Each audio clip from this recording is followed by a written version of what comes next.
এখান থেকে লেখা নেই মোবাইলটা ভালো ধরি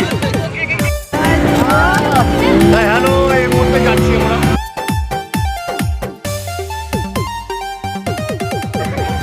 এই যে এদিকে উঠা হয়তো হবে না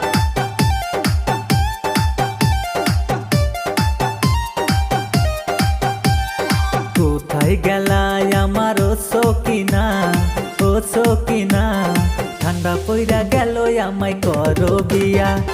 কোথায় গেলাই আমার ও সকিনা ঠান্ডা পইরা গেল আমরা সঞ্জয় এসেছিলাম এবার আমরা খাওয়া দাওয়া করবো এখান থেকে গেল আমায়